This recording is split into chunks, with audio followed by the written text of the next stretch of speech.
à toutes et à tous et bienvenue dans le petit journal du GAL, le best-of. Aujourd'hui, on va faire le bilan de deux missions portées par le GAL Condrofamène. On va parler de mobilité et de cohésion sociale. On va parler de mobilité avec toi, Pauline. Alors, tu étais donc la chargée de mission mobilité pour le GAL. Un des grands projets que tu as mené à bien, c'est d'inclure la mobilité douce, notamment dans les écoles. Donc oui, tout à fait. On avait cette volonté de faire un focus tout particulier au niveau du public scolaire et particulièrement fondamental, parce qu'on considère que c'est à travers ce public qu'on peut faire changer les choses, parce que ce sont des prescripteurs, mais aussi parce qu'ils sont en mesure d'opter pour des déplacements en mode doux, parce qu'en général, les distances sont assez limitées entre l'école et leur domicile. Donc il était possible d'intégrer des semaines, des journées et même des animations, des ateliers où on allait leur parler de mobilité et de sécurité aussi. Oui, tout à fait. Donc d'abord, le premier élément, l'élément phare qu'on a mis en place, c'est donc une formation, un cursus mobilité qui avait vraiment pour objectif d'accompagner l'enfant dans tout son cursus fondamental pour l'armer, lui donner des outils pour devenir un piéton responsable au départ et puis, en grandissant, un cycliste responsable. Donc là, on peut dire que cette année, il y a des enfants qui sont à leur 6e année de cursus mobilité grâce au GAL. Alors le GAL a aussi créé un petit document, un petit cahier qui reprend un peu toutes les bonnes pratiques et surtout comment enseigner cela aux enfants.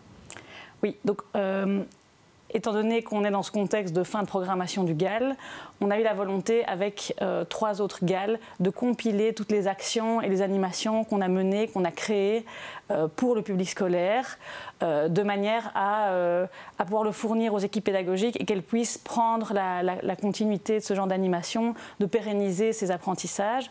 Donc on voit le document ici. Un gros dossier. C'est un gros dossier, j'allais le dire. Donc sur la mobilité scolaire à destination des équipes pédagogiques. Et donc, c'est tous des modules qui sont indépendants. Il y a 7 animations qui peuvent être réalisées dans le cadre des jours blancs, par exemple, ou des journées thématiques. Et alors, un de nos objectifs, c'était vraiment de permettre aux enseignants de se l'approprier.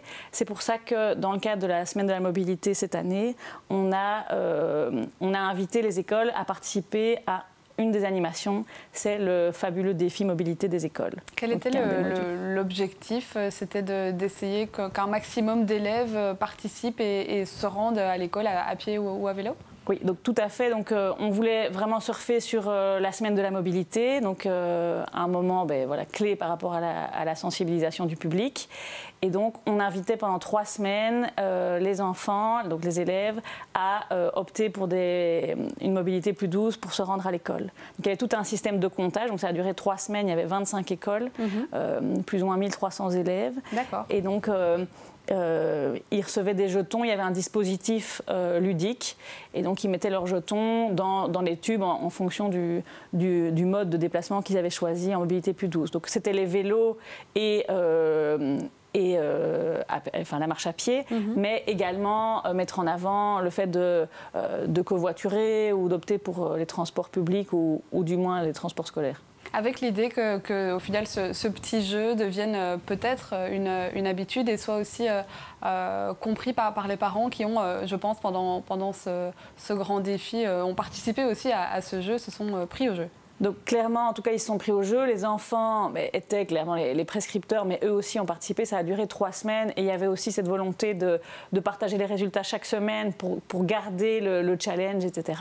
Tout le dispositif est resté dans les écoles, leur a été confié pour qu'ils puissent le reproduire, en général 2 fois par an aux belles saisons, donc à la rentrée et en fin d'année. Et voilà. Alors ça, c'est donc le travail qui a été fait vraiment dans les écoles. Au niveau de la mission mobilité du GAL, on a eu aussi des formations, Je pédale pour ma forme, là à destination de tout le public. Également la création de l'atelier Un guidon pour demain, qui est là plus dans la réparation des vélos, c'est ça? Oui, donc de fait... on a mis en place des sessions Je pédale pour ma forme. Et d'ailleurs, sur le territoire, par exemple, à Sommeleuse, entre-temps, ils sont devenus tout à fait autonomes. Donc, c'est la commune qui gère les sessions. Il y en a à chaque fois 2 par an. Et par ailleurs, on a également... Donc, et pour revenir à Je pédale pour ma forme, l'idée, c'est vraiment de remettre en selle les gens qui reprennent de l'assurance. De nouveau, les coachs les accompagnent aussi au niveau des clés pour la sécurité routière, qu'ils soient allés sur la route. Donc, qu'ils puissent opter pour du vélo plaisir, mais aussi du vélo actif, donc petits déplacements dans leur quotidien. Et alors, pour ce qui est de... un guidon pour demain. Un guidon pour demain. L'objectif, là, c'était vraiment de pouvoir accompagner le développement d'un atelier vélo à la base, qui est maintenant une ASBL, qui a 2 implantations à Ciney et qui a à Moix, et qui permet au public de venir apprendre à entretenir son vélo, apprendre à réparer son vélo. Donc, il donne des formations. Et donc, c'est une ASBL qui fonctionne avec une équipe de bénévoles. Alors donc ça, c'est tout le travail qui a été fait au niveau de la mobilité par le GAL pendant cette programmation. Mais alors à côté de ça, il y a aussi tous ceux qui ne savent pas se déplacer et que le GAL a voulu pouvoir aussi rencontrer, aider au quotidien. Et là, on va plutôt partir dans cette deuxième partie d'émission. On va parler de la cohésion sociale. Mais avant toute chose, je vous laisse découvrir ce reportage. On vous présente donc ce qu'est la carotte bavarde. Ça oui, pour les petits. Ce matin, c'est Guy qui assure la tournée de l'épicerie mobile. Un service mis en place par le GAL Condrofamen et les CPAS. L'objectif est de pouvoir atteindre les personnes isolées et dans l'incapacité de rejoindre les épiceries sociales à cause de leur santé ou de l'absence de moyens de transport. Donc ça, c'est ma fonction, aller chercher les colis à Namur, approvisionner et puis distribuer. Donc il y a une partie de vivres qui sont des non périssables qui proviennent de la communauté européenne. Et puis, il y a des vivres en produits frais, légumes, fruits et viande congelée, que là, je vais chercher à la société Vivre, qui est une banque alimentaire à Belgrade. On a constaté qu'il y avait beaucoup de personnes qui ne recourraient pas à l'aide alimentaire. Donc on a un petit peu analysé la situation et on s'est rendu compte qu'il y a beaucoup de personnes qui n'arrivaient pas à se rendre pour des problèmes de mobilité à des épiceries sociales existantes, à Avlanges ou à Ciney. Et donc, l'idée, c'était de construire un projet qui allait aller vers ces personnes-là et qui allait apporter une aide pour soulager tout d'abord le revenu du ménage et puis aussi pour créer du lien et peut-être les orienter vers d'autres aides. Du coup, ça vous intéresse? Oui. D'habitude, j'allais chercher le colis à Avlanches, mais bon, comme mon fils, quand il travaille, je ne sais pas y aller. Donc ici, avec la camionnette, eh bien, j'ai pas le problème. Tous les 15 jours, il est là et on a quelques fournitures en plus qu'on n'a pas à acheter au magasin. L'épicerie mobile se déplace une fois toutes les 2 semaines chez les bénéficiaires.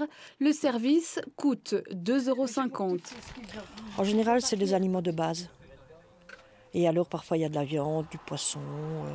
Moi, ils ont des produits au soja. La plupart du temps, je les prends. J'ai adapté des recettes avec. Bon, il connaît ma petite faiblesse du chocolat, donc voilà, j'ai toujours mon petit chocolat avec. On connaît leur goût, on sait ce qu'elles prennent, ce qu'elles ne prennent pas, et on commence aussi à connaître un petit peu, de plus en plus de petites choses, des petits secrets de famille, des petits... Voilà, et ça devient presque... Voilà, la dame ici, depuis le début, on se tutoie parce que c'est comme ça. Il y a d'autres personnes où on garde une certaine distance, mais je veux dire, c'est toujours extrêmement sympathique, et surtout... Quand on arrive, c'est un petit peu la récréation, parce que ce sont des gens, vous voyez où on est isolé ici, ne voient personne pendant une semaine. Et donc la camionnette, c'est un peu Saint-Nicolas.